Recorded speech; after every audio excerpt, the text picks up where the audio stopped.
बरोबर भारतीय संविधानातील आर्टिकल 340 ला म्हणजे एका प्रकारे सन्माननीय माजी न्यायमूर्ती संदीप शिंदे हे मागास आयोग नाहीत, सन्माननीय माजी काय आपले माजी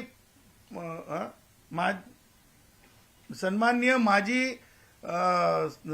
हे न्यायमूर्ती सन्माननीय शिंदे हे जे आहेत हे कोणत्याही प्रकारे मागास आयोग नव्हते आणि त्यामुळे त्यांना शिफारस करण्याचाच मुळात अधिकार नाही, त्यांना शिफारसच करण्याचा मुळात अधिकार नाही, कारण मागास आयोगच शिफारस करू शकते आणि त्यामुळं संदीप शिंदे न्यायमूर्ती निवृत्त यांनी जे काही चालवलेलं आहे, कारण शासन निर्णयामध्ये त्यांच्या नावाचा उल्लेख आलाय, त्यांच्या शिफारसींचा उल्लेख आलाय, त्या आधारे जर रूल मध्ये चेंज केला जात असेल तर माननीय माजी न्यायमूर्ती संदीप शिंदे यांच्या validity and sanctity of appointing as a committee ही येणाऱ्या काळात चॅलेंज केली जाईल.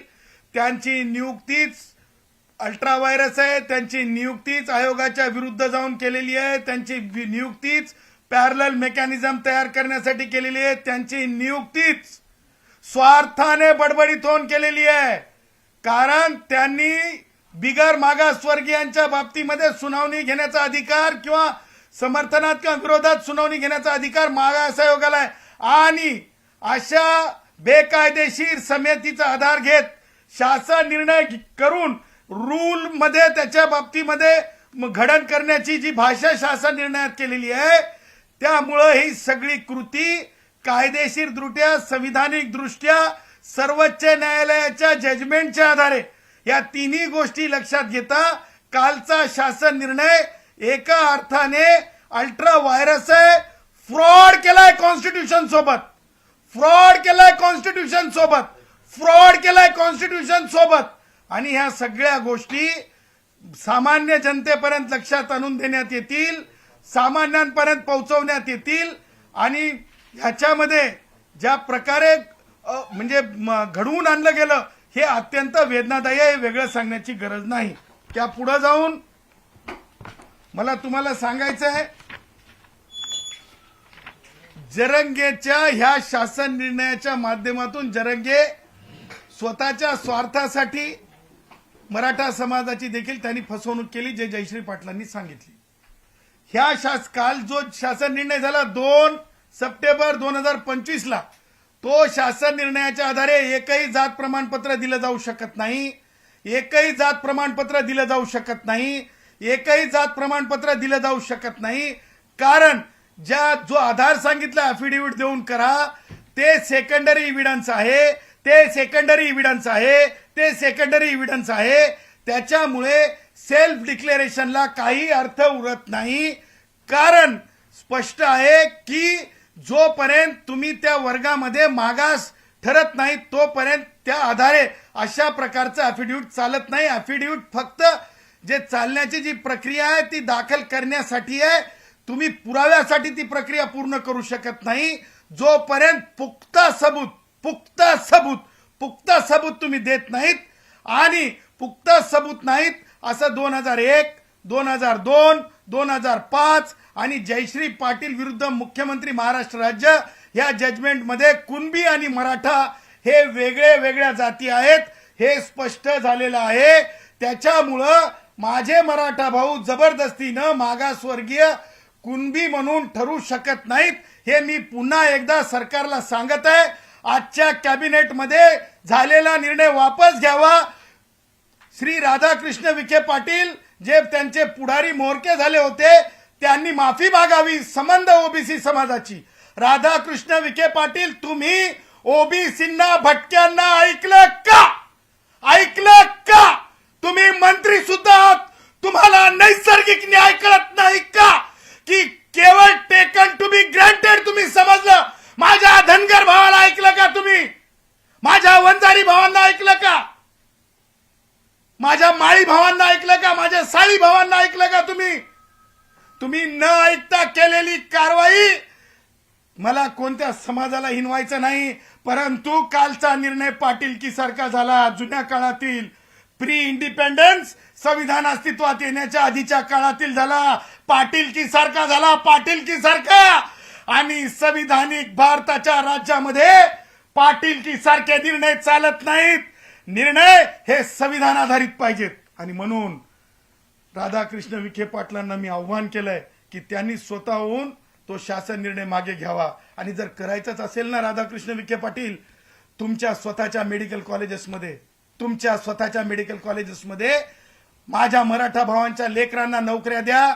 आणि फुकटमध्ये तुम्हाला जे सीट्स उरतात त्या सीट्समध्ये त्यांना आरक्षण द्या, गरीब मराठा भावांना माझ्या.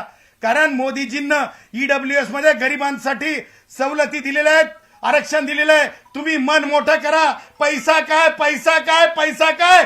करोनामध्ये सगळे इथंच ठेवून गेले आहे. पैसा काय, पैसा काय, पैसा काय.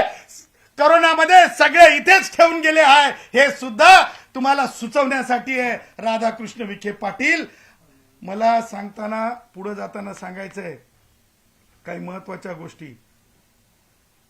सगळ्या सोयऱ्यांचा निर्णय किंवा हैदराबाद गॅझेटची तत्काळ अंमलबजावणी आणि आंदोलकांवर केसेस सप्टेंबर मागे घेणार. मी राधाकृष्ण विखे पाटील तुम्हाला चॅलेंज देतो. चॅलेंज. मां कसम, मेरे मां के दूध की कसम, मां कसम, भारत के संविधान की कसम. पोलीस वाल्यांवर ज्या प्रकारे अंतरवली सराटीमध्ये मारहाण झाली, रक्त पडलं, रक्ताचा थेंब पडला, एक पोलीस बॉईज म्हणून राधाकृष्ण विखे पाटील मी चॅलेंज देतो. तुम्ही पोलिसांना मारहाण झालेल्या केसेस मागे घेऊन दाखवा. देखते हैं किसमें कितना दम है. देखते हैं भारत के संविधान में ताकत है कि नहीं है. देखते हैं भारत के संविधान के अंदर न्याय है कि नहीं है. एक तरफ हम हैं और एक तरफ तुम हैं, ये भी देख लेते हैं. त्याच्यामुळं मी चॅलेंज देत आहे की केसेस मागे घेताना जर तुम्ही असा विचार केला पोलिसांवर हल्ल्याचा, त्या केसेस मागे घेतो सरसकट म्हणून, अरे छटाक वजनाला आहे की नाही. त्यांनीच वजन सांगितलं त्या जरंग्याचे, किती छटाक आहे ते माहित नाही आम्हाला. पण कुणीतरी येऊन बोलणार काय गरज होती. न्यायिक दृष्ट्या तो तिथं बसूच शकत नव्हता, तरी सुद्धा त्याला गोंजारायची काय गरज होती. आमचा बघा किती हुशार आहे आमचा उदय सामंत. उदय सामंत होते का काल तिथं? किती अंतरावर होते? अंतर किती होतं तुम्ही सांगा पत्रकारांनो. तुमच्याकडूनच माहिती मिळते आम्हाला. एक मागे होते, पुढे नव्हते. बघा आमचे उदय सामंत, त्यांना लक्षात आलं लोक प्रश्न विचारतात, पण राधाकृष्ण विखे पाटील आणि मराठा लीडरशिप घेरल उद्या. शिंदे साहेब जा म्हणले, उदय सामंत आले असतील. सांगायचं तात्पर्य की ज्या गोष्टी कायदेशीर असतात तेव्हा माणसं पुढे येतात, जेव्हा कायदेशीर वाटत नाहीत तेव्हा माणसं मागे जातात. उदय सामंतांनी ती भूमिका मागे उभं राहून ती दाखवून दिलेली आहे की कुणबी मराठा, मराठा कुणबी एक नाही आणि ओबीसींचं हिसकाटलं जाऊ शकत नाही. उदय सामंतांना त्याची जाण असावी. त्याच्यामुळं मला उदय सामंतांच्या सारखीच परिस्थिती इतरांची, मराठा इतरांची असावी असं मला खूप मोठा शंका नाही. मला खात्री आहे, डंके की चोट पे खात्री आहे. दुसरी गोष्ट मला तुम्हाला सांगायचं आहे, 58 लाख नोंदी, या नोंदीच्या आधारे एकही जात प्रमाणपत्र दिलं जाऊ शकत नाही. त्याचं कारण ह्या नोंदी काय आहेत? ह्या नोंदींमध्ये, गॅझेटरच्या नोंदीमध्ये सुद्धा कुणब्यांची जनगणना दिलेली आहे, त्याचबरोबर मराठ्यांची जनगणना दिलेली आहे, माझ्या मराठा भावांची. त्यामुळं तुम्हाला सांगतो, एक काय म्हणतो त्याला, एक फार्स निर्माण केला चाललाय. ह्या नोंदी म्हणजे आरक्षण, ह्या नोंदी म्हणजे मागासलेपण, ह्या नोंदी म्हणजे काय म्हणतो त्याला आपण, ह्या नोंदी म्हणजे सवलती. अशा प्रकारे काहीही नाही.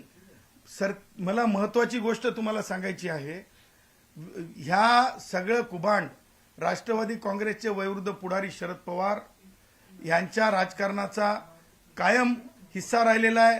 Instability Wien not in power, instability Wien not in power, हे नेहमी राष्ट्रवादी काँग्रेसचे वयोवृद्ध पुढारी शरद पवार किंवा काँग्रेस यांची कलाकारी राहिलेली आहे. आणि म्हणून त्या कलाकारीच्या अनुषंगानं मला तुम्हाला सांगायचं आहे की ज्या आधार तयार करण्यात आला, हे आधार ह्याच्यासाठी तयार करण्यात आला की रिन्युअल ऑफ लिडरशिप. परंतु स्वतःच्याच कन्येसोबत जे सार्वजनिक सामाजिक अपमान झाला त्यातून शरद पवार थोडे बॅकफुटवर आलेत. आणि तुम्हाला सांगतो हे सगळं करण्यामागचं कुभांड असं आहे, मराठा डोक्यांमध्ये काही, सगळे मराठा भाऊ माझे चांगले आहेत, परंतु मराठा लिडरशिपचे जे डोके आहेत, जे प्रत्येक गावामध्ये एक एक असा बसलेला माणूस आहे, शुगर लॉबीच्या माध्यमातून, सहकाराच्या माध्यमातून, बँकेच्या माध्यमातून, हे डोके असे आहेत की उद्या ओबीसी म्हणलं तरी सरपंच आपलाच राहिला पाहिजे आणि ओपन म्हणलं तरी सरपंच आपलाच राहिला पाहिजे, उद्या आणखीन काहीतरी म्हणलं तरी सरपंच आपलाच राहिला पाहिजे, आपल्या घरातच राहिला पाहिजे. ह्यासाठी तुम्हाला सांगतो खऱ्या ओबीसींना जे राजकीय आरक्षण दिलंय ते आरक्षण पूर्णतः तुम्हाला सांगतो नेस्तानाबूत. ते आरक्षण ओबीसींसाठी जे खरे कुणबी असतील किंवा म्हणजे इतर जे ओबीसी घटकामध्ये जे जे समूह येतात त्या सगळ्या समूहांवर एक घाला आहे, एक अत्याचार आहे. आणि मी तर म्हणेल हे देऊन येणाऱ्या निवडणुकांमध्ये, स्थानिक स्वराज्य संस्थेच्या निवडणुकांमध्ये ओबीसींचं बी जाळायचं काम आहे. ओबीसींना नुसतं नेस्तानाबूत नाही, बी करपून टाकायचं काम आहे. तुम्ही शिल्लकच राहिले नाही पाहिजे असं म्हणण्याचं काम आहे. अरे बी करपायला निघालात, पुढाकार घेताय. अरे सामान्य माणसाला ज्या आरक्षणातून एक श्वास घेण्याची संधी, मेकॅनिझम मध्ये जाण्याची संधी आहे, ते बी करपायला निघालात तुम्ही. तुम्ही संविधानाची तरी लाज राखायला पाहिजे असे निर्णय घेताना, संविधानाची तरी लाज राखायला पाहिजे असे निर्णय घेताना. आणि म्हणून तुम्हाला पुढे जाऊन मला सांगायचंय, आंदोलनात मरण पावलेले, तुम्हाला सांगतो आंदोलनात मरण पावलेल्यांना तुम्ही आर्थिक मदत काय द्यायची ते नंतर ठरवा, आधी जरंगेला जेलमध्ये धाडा. सोलापूरच्या प्रकरणामध्ये आणखीन जरंगेवर एफआयआर होत नाही. आमच्या एका कष्टकरी कुटुंबातील एका लेकरू जे ओबीसीतून येत आहे त्या लेकराचा खून कसा झाला ते बघा. त्याच्यामध्ये आणखीन गुन्हा नाही, त्याच्यामध्ये आरोपी नाही, त्याच्यामध्ये अटक नाही. त्याच प्रकारे अंतरवली सराटीच्या गुन्ह्यांमध्ये अजून जरंगे आरोपी नाही आणि जरंग्या अटक नाही.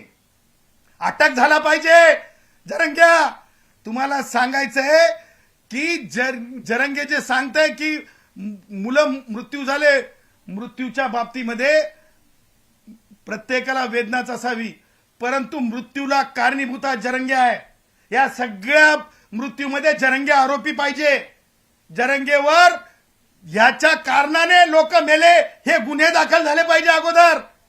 कारण नैसर्गिक मृत्यू नाहीत, फाशी घेतलेली आहे. तर मला सांगा ती फाशी घेतलेली काहीतरी कारणास्तव फाशी घेतलेली आहे. पुढारी कोण आहे, इन्स्टिगेटर कोण आहे? अमित शहानी विरुद्ध शासन या जजमेंट मध्ये इन्स्टिगेटर महत्वाचा आहे की नाही? मग जरंगे आरोपी का नाही?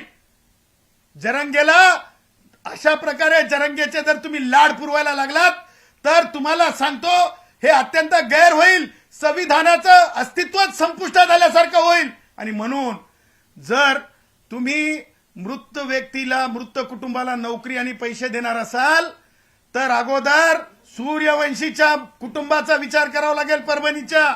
तर अगोदर धनगर भावाचा, कारण हे मागासवर्गीय आहेत. हे वर्ल्ड फोरम कडे गेलेलं असतं की किती भटक्यांना, मागासांना काय कुठे त्रास होतो. लातूर मधल्या त्या धनगर भावाच्या कुटुंबात विचार करावा लागेल. जर तुम्हाला विचारच करायचा असेल तर खैर लांजी पासून, गौतम वाघमारे पासून, नामांतरातील लढ्यातील जे शहीद झाले त्यांच्यापर्यंत ह्या सगळ्यांचा विचार करावा लागेल. रमाबाई आंबेडकर नगर मधल्या फायरिंग मधला विचार करावा लागेल, त्या कुटुंबांचा विचार करावा लागेल. रमाबाई आंबेडकर नगर मधील, घाटकोपर मधील विचार होणार नाही का?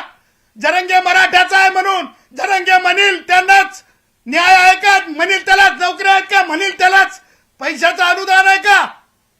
दुसरे काय माणसं नाहीत का? दुसरे काय हिंदुस्थानी नागरिक नाहीत का? असा प्रश्न उपस्थित करतो.